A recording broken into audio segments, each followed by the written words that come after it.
Selamat pagi. Materi yang saya akan sampaikan adalah Nirmana Dwimatra.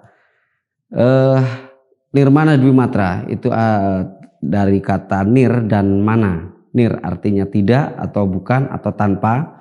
Mana bisa diartikan sebagai makna. Artinya istilah ini sering dikaitkan dengan karya atau studi karya yang tidak memiliki makna atau non-representasi. Biasanya istilah ini dipakai sebagai sarana studi mengenai unsur-unsur dan struktur dalam karya seni. Nirmana Dwimatra atau desain elementer atau desain dasar merupakan pelajaran pengetahuan dasar di dalam pendidikan seni rupa sebagai landasan bekal dasar untuk pendidikan selanjutnya. Adapun tujuan pembelajaran ini adalah 1.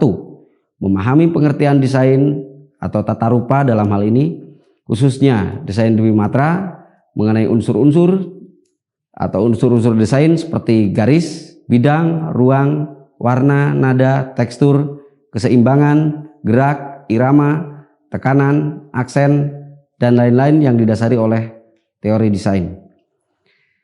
Mendalami kemungkinan-kemungkinan teknis serta aspek-aspek visual dengan penekanannya pada pengembangan kepekaan perasaan terhadap permukaan dua dimensional. Kemudian tujuan yang ketiga adalah mengenal sifat karakteristik berbagai bahan atau material. Kemudian yang keempat, mengembangkan kreativitas dalam bentuk eksperimen di dalam ungkapan Dwimatra. Metode dan cara pencapaian tujuan pembelajaran. Teori yang disampaikan melalui ceramah atau tatap muka perkuliahan dan diskusi yang didukung oleh buku materi sebagai bahan acuan, kemudian latihan pengerjaan tugas-tugas praktik. Kemudian dalam hal ini ada evaluasi, dititikberatkan pada hasil yang diperoleh dari nilai-nilai latihan atau tugas praktek. Pada pengerjaan tugas-tugas praktek diadakan proses asistensi atau konsultasi sebelum tugas tersebut dikumpulkan dan dievaluasi. Kita masuk ke konsep dasar desain. Dalam konsep dasar desain atau konsep dasar tata rupa itu adalah ada bahan, alat, metode, dan hasil. Bahan berupa unsur-unsur rupa, sedangkan alat adalah interval atau tangga unsur rupa, kemudian metode adalah prinsip-prinsip dasar tata rupa, kemudian untuk hasil adalah karyanya itu sendiri, yaitu karya seni atau desain. Adapun untuk bahan tadi, untuk unsur-unsur tata rupa ada bentuk, raut, ukuran, arah, warna, value, tekstur, dan ruang. Sedangkan alat adalah intervalnya. Interval tangga, raut, ukuran, arah, warna, value, tekstur, posisi, dan jarak. Kemudian metodenya ada ritme atau irama. Ini nanti akan berhubungannya dengan keselarasan. Kemudian dominasi atau kekontrasan, keseimbangan, kesatuan, proporsi, dan keserasian. Kemudian dari karya yang dihasilkan dari ramuan bahan, alat, dan metode itu akan menghasilkan karya seni yang bernilai artistik, bernilai atau seni indah atau estetik, yaitu dalam bentuk karya seni dua matra atau dua dimensional atau karya seni tiga dimensional. Selanjutnya adalah saya akan berbicara tentang desain atau tata rupa. Desain adalah organisasi unsur-unsur, untuk pengertiannya adalah rancangan atau seleksi atau aransemen dari elemen formal karya seni. Ekspresi konsep seniman dalam berkarya yang mengomposisikan berbagai elemen dan unsur yang mendukung. Ini dari Ralph Meyer, Dictionary Theme of Art, Term and Technique. Kemudian pengertian umum, desain adalah merancang, menciptakan, termasuk memilih unsur-unsur visual, yaitu tadi garis, bidang, warna, bentuk, tekstur, dan lain-lain dengan menggunakan asas-asas desain atau principles of design, antara lain kesatuan atau unity, keseimbangan atau balance, irama atau rhythm, dan proporsi. Prinsip-prinsip dasar tata rupa itu adalah 1. Kesatuan atau unity, menyampaikan suatu keteraturan pengertian dan dapat ditangkap dan dimengerti oleh penanggapnya secara utuh, dan merupakan sesuatu bukan merupakan sesuatu yang terpisah-pisah. Prinsip kesatuan adalah adanya saling berhubungan antara unsur yang disusun. Nah, ini untuk kesatuan dapat dicapai dengan pendekatan kesamaan unsur rupa.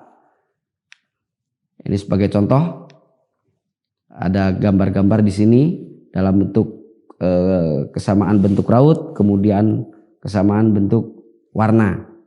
Jadi dengan bentuk yang sama akan menghasilkan satu kesatuan yang utuh. Demikian juga dalam warna. Kemudian selanjutnya adalah pendekatan kemiripan unsur rupa. Bentuk-bentuk atau bidang-bidang yang mirip. Misalnya segitiga, ada yang segitiga sama kaki, segitiga sama sisi, segitiga tidak beraturan dengan sudut yang bermacam-macam tapi dalam satu bidang yang sama. Ada kemiripan. Ini merupakan satu kesatuan yang kemudian adalah kemiripan nilai warna atau hue warna, kekuatan warna, keselarasan warna. Jadi warna tidak terlalu kontras antara satu warna dengan warna lain meskipun bidang itu berbeda bentuknya. Mungkin kotak bentuk segi 4 dengan lingkaran, sebetulnya satu bidang yang sangat berbeda, yang sangat kontras, tetapi dengan pendekatan warna yang senada itu akan mencapai satu kesatuan. Kemudian pendekatan penyelarasan bentuk dengan gradasi. Ada tingkatan, ada ada urut-urutan, ada interval dari satu bidang ke bidang yang lain. Misalnya dari segitiga tidak langsung kontras ke lingkaran, tetapi ada interval sampai mencapai lingkaran tersebut. Ya. Kemudian penyelarasan dengan raut dengan penetralan bentuk. Ya. Dari segi 4 kemudian ke lingkaran, kemudian di tengah-tengah ada setengah lingkaran.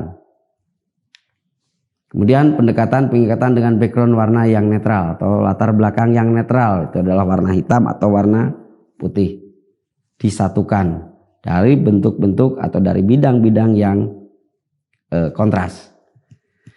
Selanjutnya pengikatan dengan kontur yang sama. Dari bidang-bidang yang kita buat atau objek-objek yang kita buat, kita satukan dengan ada outline atau kontur dengan ukuran kontur yang sama, dengan warna kontur yang sama pula. Kemudian pengkaitan dengan garis penghubung. Nah, di sini biasanya dalam suatu rancangan, satu desain, satu komposisi, yaitu diatur dalam suatu bentuk grid atau garis bantu atau garis maya atau garis yang tidak terlihat yang seolah-olah mengarahkan kita ke satu satu kesatuan, satu nada desain atau satu nada tata rupa, ya. Kemudian kedekatan atau kerapatan mendekati titik, ya. Jadi tidak terlalu teracak-acak, kemudian kita kelompok-kelompokan dalam bentuk, dalam ukuran yang berbeda. Lalu keseimbangan atau balance. Kondisi atau kesan berat atau tekanan yang memberikan kesan stabil. Keseimbangan menurut ilmu fisika adalah keadaan yang dialami oleh satu benda jika semua daya dan yang bekerja saling meniadakan. Dalam bidang seni atau desain sifatnya perasaan, munculnya tidak betul-betul ditimbang oleh satu alat penimbang, tetapi ditimbang dengan indera penglihatan dan indera perasa kita, ya, berada pada wilayah rasa, ya. Tetapi pengertiannya hampir sama, yaitu keadaan di mana semua bagian pada karya tidak ada yang terbebani. Jadi dikatakan seimbang manakala di semua bagian pada karya bebannya sama, sehingga pada gilirannya akan membawa rasa tenang dan enak dilihat.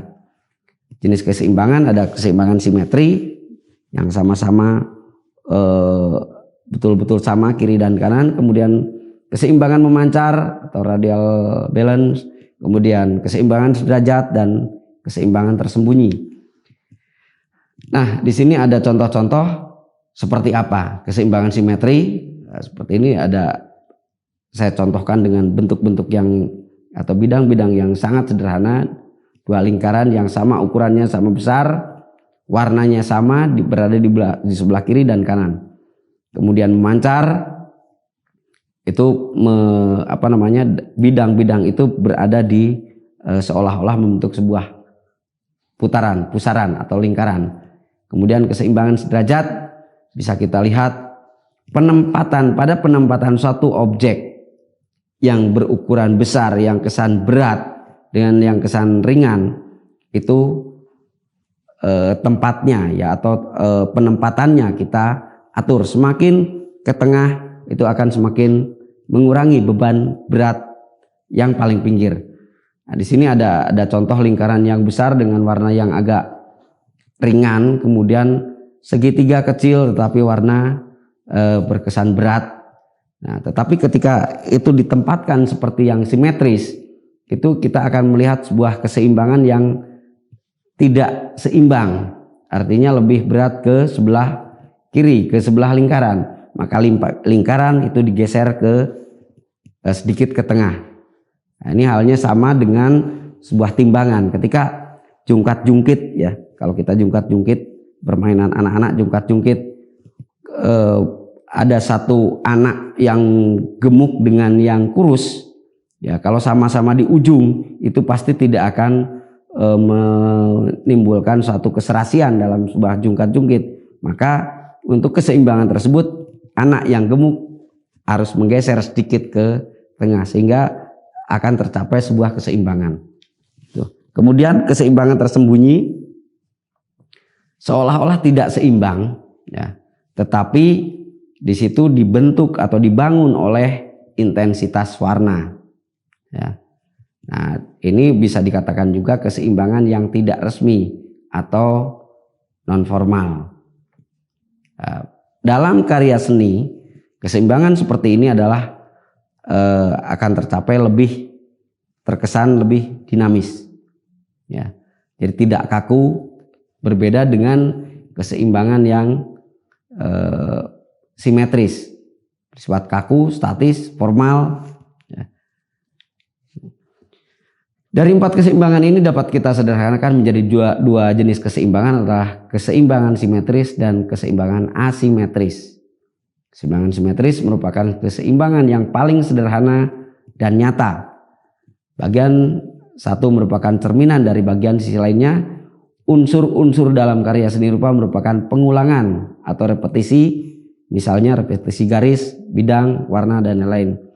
Kemudian keseimbangan asimetris dibandingkan dengan keseimbangan simetri. Keseimbangan asimetris lebih rumit tetapi menarik perhatian, dinamis dan hidup. Keseimbangan asimetris disebabkan karena bobot visual yang dapat dirasakan melalui ukuran, lokasi penempatan, kemudian warna dan tekstur. Ukuran lebih besar, ukuran lebih berat bobotnya. Kemudian lokasi, bentuk dengan ukuran berat atau ukuran besar berada di dekat titik pusat dari suatu bidang komposisi dapat diimbangi oleh bentuk lain yang lebih kecil, letaknya berada jauh dari titik pusat. Nah, seperti yang saya contohkan tadi dalam permainan jungkat-jungkit. Letak benda yang berada di atas titik pusat memiliki kesan lebih ringan daripada di bawah titik. Nah, ini perlu kita pahami untuk keseimbangan dalam sebuah penempatan objek dalam sebuah karya seni. Ketika kita menempatkan objek tepat di tengah pertemuan garis diagonal, itu akan memiliki kesan lebih berat ke bawah. Nah, maka dalam teori desain itu dibuat pertemuan titik diagonal, kemudian objek ditempatkan sedikit ke atas sehingga keseimbangan akan tercapai. Nah, ini biasanya sering terjadi dalam sebuah gambar potret atau foto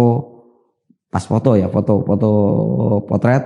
Ketika menempatkan kepala itu berada di tengah-tengah fokus kamera umpamanya. Nah, itu ketika nanti sebuah gambar jadi dalam sebuah foto itu akan bagian atas akan terlalu lebar, maka keseimbangan akan lebih terkesan berat ke bawah ya. Makanya bidang atau objek kepala dinaikkan di atas daripada pertemuan garis diagonal ya. Untuk warna cerah memiliki bobot intensitas lebih tinggi daripada warna redup. Ini tergantung juga latar belakang ya, latar belakang atau background atau latar dari karya tersebut ya. Semakin terang semakin kuat, sedangkan semakin redup dengan background yang gelap akan semakin lemah bobotnya.